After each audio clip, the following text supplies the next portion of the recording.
Hello, Miami. This is 305 Sports Now, your home podcast and channel for all things Miami sports related. I am Will, and today we're going to be talking business and the financial world of sports with Mr. Mike Brodsky. Okay, did I say it correctly? Oh, actually, Brodsky. Mike Brodsky, there Brodsky. we Yeah, go. that's it. Brodsky, That's forgive it. me. Brodsky, okay? Mr. Mike Brodsky. And let me tell you about Mr. Brodsky. Mr. Brodsky has a very impressive resume from his BA in economics at the University of Yale to a master's in business at Duke to basically authoring two books, okay? One is The Incremental Improvements and Mr. Leon Searcy's Fourth Down and Damn. Okay, you can post them up there. There you go. Fourth Down and Damn, as well Leon Searcy story. Member of the Jewish Chamber of Commerce, worked Super Bowls, worked Pro Bowls as well. Golf tournaments. iHeartRadio has interviewed a plethora of athletes in the world of entertainment, and I would like to call him the financial advisor in the athletic world, right? Under World Sports Alumni, as he is part of the business board of directors as well. We're gonna get into that in the beginning. So first things foremost, I wanted to tackle financial literacy on the show. As I've told you, I'm actually an educator, Yep. as well. I work at the high Yes. school level. Leon, when I first had him on, he was very open about his struggles financially being an NFL player, which is what is mentioned in the book. So my question to you is, in Fourth Down and Damn, as you were hearing his story and you wrote it, what was your impression? Well, I mean, look, obviously his story, to some extent, unfortunately, is a little bit too common. The statistics that you probably heard mentioned previously is that 78% of all of the NFL athletes will retire from the game, and within the first 2 years after leaving the NFL, they'll either file bankruptcy or have significant financial difficulties. And so, sadly, it's a little bit too common.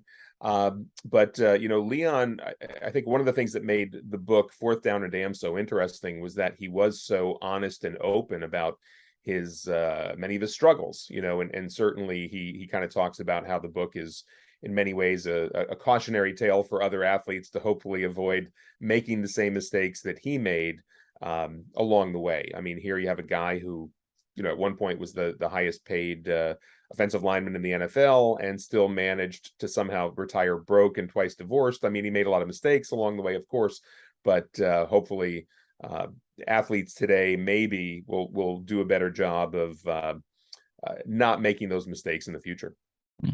In the NFL Rookie Symposium, they do talk about that. Former players will go out there and they'll speak with potential draft picks, and they'll talk about the dangers of mismanagement of money. Is that enough that the NFL is doing, or can the NFL do more, to educate young athletes?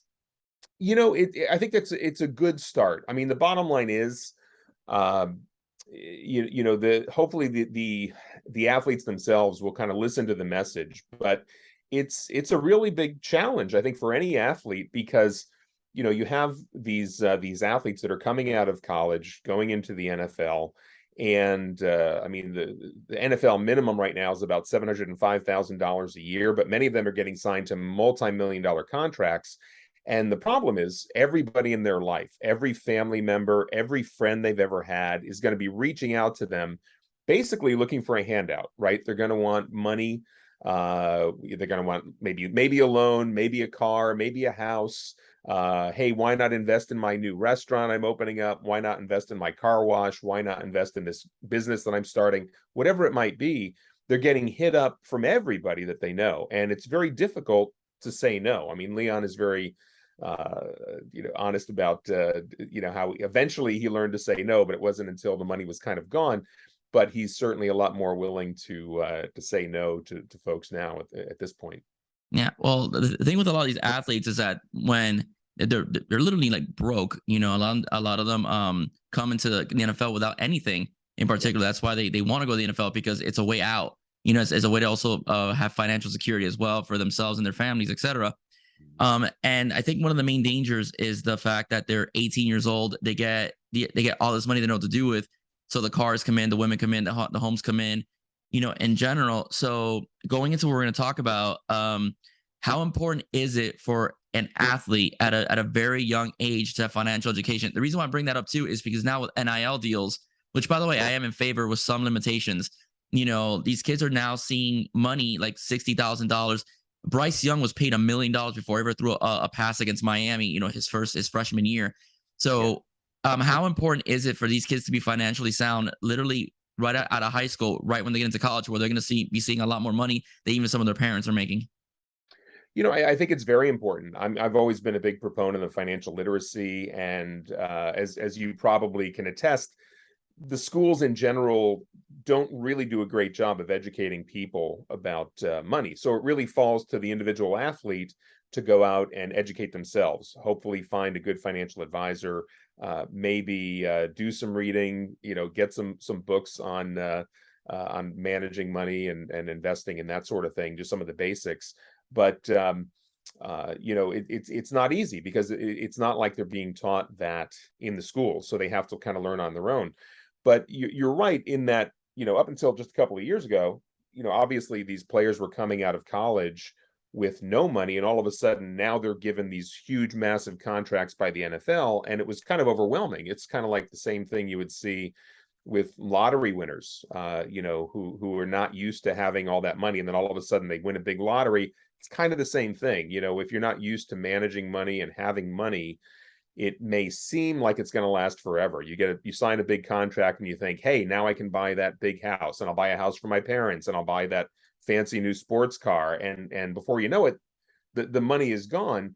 And also the other thing you have to keep in mind is, in the NFL, the average player, if they're lucky, will last maybe 4 years in the NFL on average. Many players don't last that long, and it's very rare that you would have somebody like a Tom Brady that's able to work for decades. But most players only last maybe 4 years. And so I think the mistake a lot of them make is they think that paycheck is going to keep coming forever and ever and ever. But once it stops after a few years, then what do? If they haven't really studied anything else, what do they do for their next career? And it may be very difficult for them to kind of replicate that kind of an income or salary. So, unless they've been taught or they learned to bank some of that money, to save some of that money, to invest some of that money, it's going to be a rude awakening when the paycheck stops and all of a sudden they're, mid to late 20s and there's no money coming in, because it's a long way to retirement. And but hopefully, I think a lot of these guys are starting to learn those lessons. And also, as you mentioned, the NIL deals are making it very interesting, because in some cases, some of these players are coming into the NFL or will be coming into the NFL with a decent sized bank account if they were a marquee kind of a player and were able to capitalize on their name, image, and likeness. Hopefully, they've been able to bank maybe a few $100,000, maybe even $1 million or multi-millions of dollars. And that may help them in the event that maybe, again, if their career doesn't last terribly long in the NFL, hopefully they've been able to save some money along the way. Yeah, going back into the NFL is one of the more ruthless sports, because a lot of these guys don't get a second contract because teams don't want to pay it. And not only that, they also don't get the money guaranteed, which is something Terrell Owens argued years ago when he wanted more money from the Eagles, not because of anything. He felt he outperformed his contract, number one, and number two, he felt that a lot of the money wasn't guaranteed. Right. The average NFL player lasts about 4 years, in terms of their longevity in the NFL, because again, it's a violent sport, the contact, the concussions, etc. Right. How often do they forget that some of these, especially coming out of college at 22, 23, some even at 21, how often do they forget their contracts are not guaranteed, and that leads to them being broke?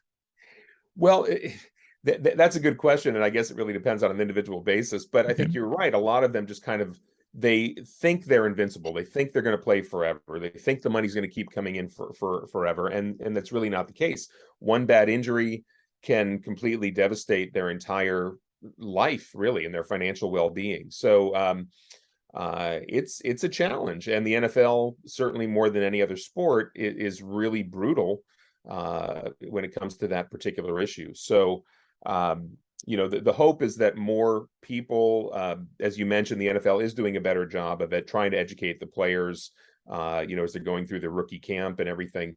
And hopefully they're listening. Hopefully they're paying attention and heeding the warnings of the other athletes that have been through it. And hopefully we'll see better decisions going forward. Mm. You're part of World Sports Alumni. They had a hand in publishing Leon's book. what other Yep. work does World Sports Alumni do as far as helping athletes out? Because I was on your social media, and you Yep. have a lot of you have a lot of interactions with professional athletes, not just in football but also other sports. What other work does Sports Alumni do?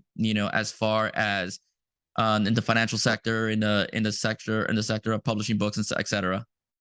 Yeah, World Sports Alumni, for anybody that's not familiar with the organization, definitely visit the website worldsportsalumni.com. You can check it out. But World Sports Alumni is an association of former professional athletes, not just football, it's other sports, whether it's baseball, basketball. Our CEO is actually a former billiards champion, Mhm. Charlie Williams, also known as the Korean Dragon. We have golfers, we have tennis pros. Uh, so various sports are represented, and I would certainly say for anybody who is a professional athlete themselves, check out the organization because we do welcome former professional athletes to join the organization for free. And even for anybody that's just a sports fan, we do have a lot of opportunities for people to connect with the athletes, and especially for businesses that are looking to maybe find athletes to come and speak at an event or to come and sign autographs, take photos with customers and that sort of thing. You can certainly arrange that through World Sports.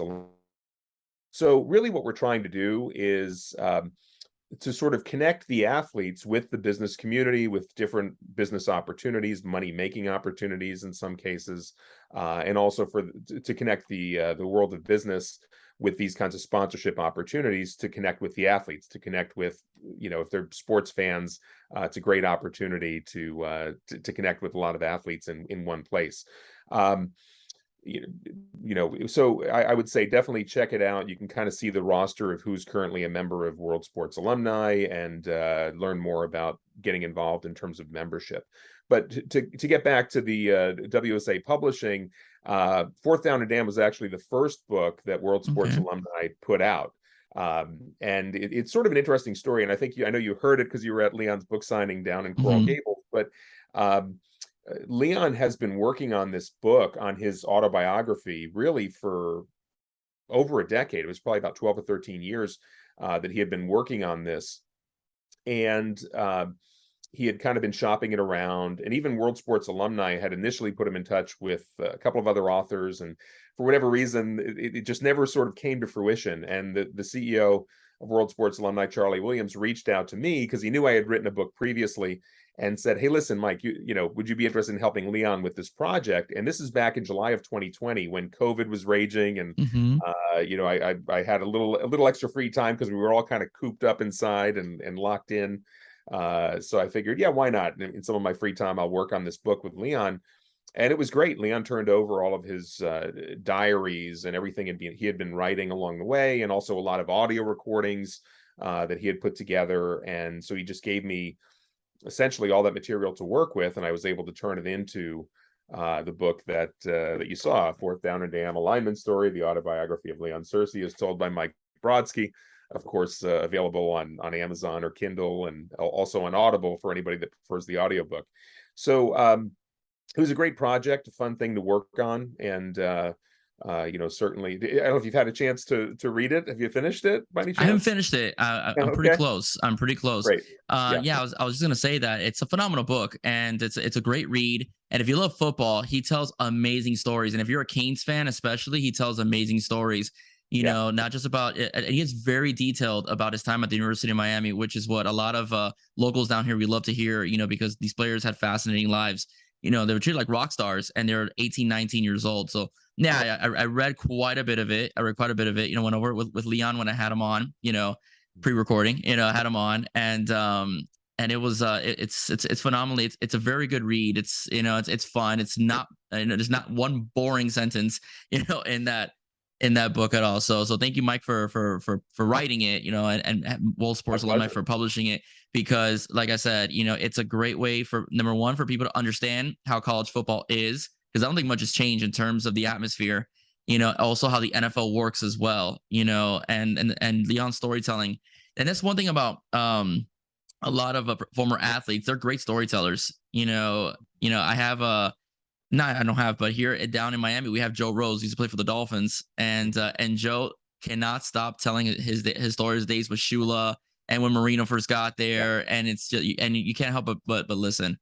So yeah, I've read quite a bit of it. Right. I've read even the politics of how the Miami Dolphins treated him.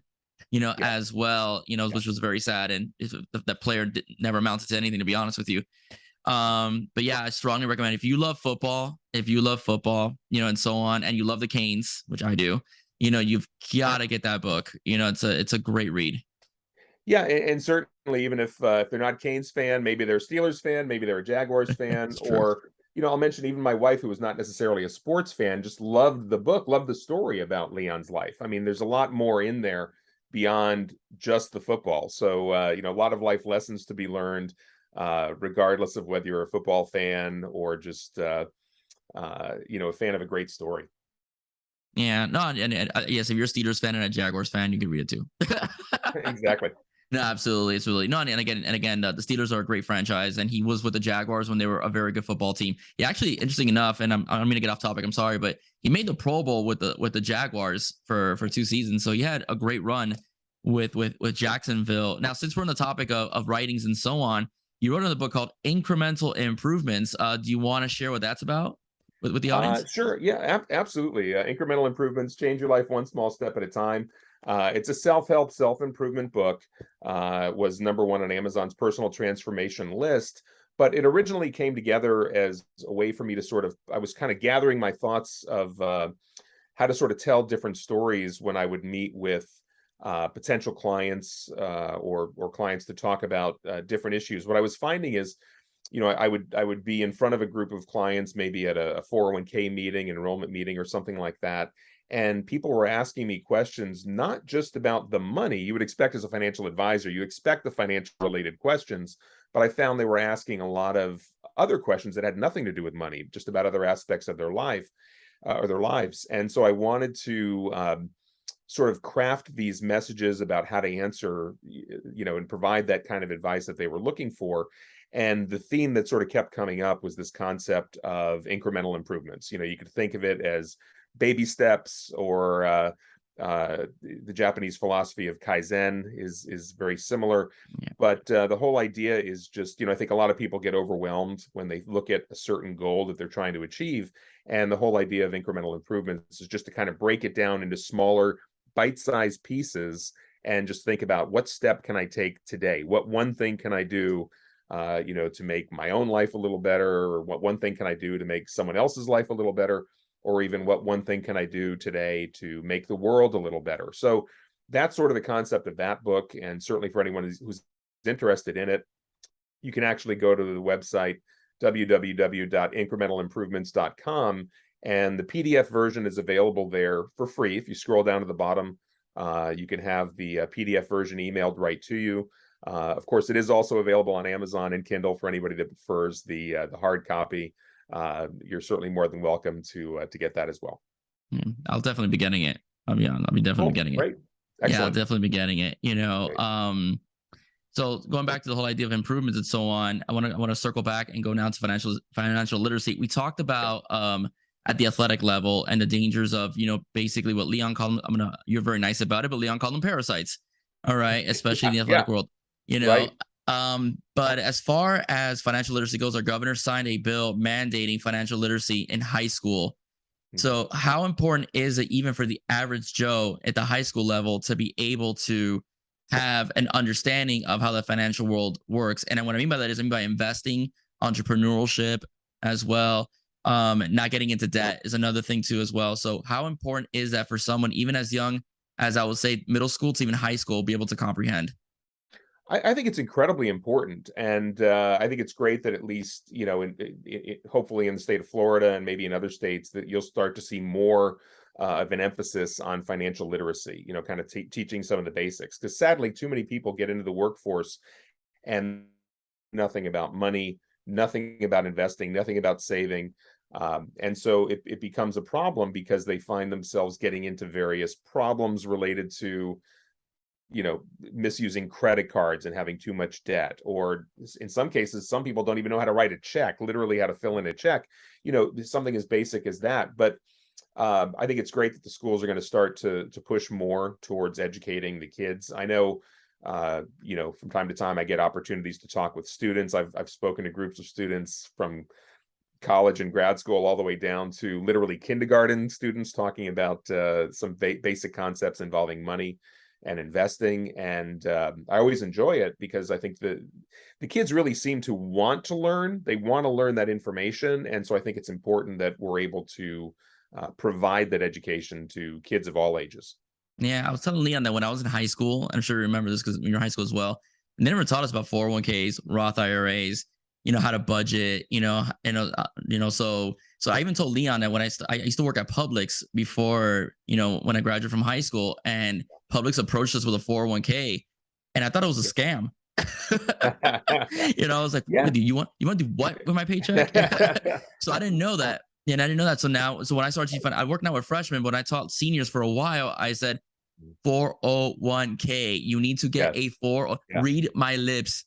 401k. And some of them were like, we're too young, we don't care. We live with our parents. But others were, especially those that were already having jobs, they were very receptive to it. They wanted to know, okay, well, how do I start a business? What do I need to do, for how to get a 401k? What's a good match? They were started asking questions. So they Yeah. want to learn it, and it's deemed important, as well. So I'm glad that you heavily emphasize that as well in terms of of World Sports Alumni and the other ventures that you have as a businessman, entrepreneur, etc.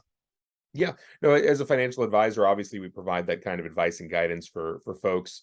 Even if for people who may not have access to a 401k, they can still do individual retirement accounts. Yeah. That's an option. Mm-hmm. And for anybody that sort of wants a good basic overview of some basic financial concepts, check out Incremental Improvements, because the chapter 3 is actually the longest chapter in the book, and it is sort of an overview of a lot of financial concepts and how to implement that incremental improvements concept in the field of personal finance. So I would definitely advise checking that out as maybe a good starting point. And certainly there are lots of books, and even just the internet itself is chock full of information. Now you have to be careful what kind of stuff you're reading and what you're looking at, but certainly just to educate yourself about basic financial concepts is important for everybody to do at any age. Excellent. And again, thank you so much for coming on, and thank you so much for bringing the whole aspect of financial literacy. That's very important, extremely important. Like, student loan debt is the second highest debt in the country, only behind mortgages, and it's catching up. At the moment, and some of these kids don't realize that they can get scholarships. There's money everywhere. Like, when I went to grad school, I went to UM, and for grad school, I was part of a government program that was part of a Pell Grant. I went to school that way, because I researched it, in school that way as well. As a matter of fact, before the pandemic, there was, from what I heard, there was $1.4 billion lost in grants from students that did not apply for. 1.4 billion, and then 500 million in lost scholarship money that kids just are not applying for, because there's money out there. It's a matter of educating yourself and looking for the resources to get it as well.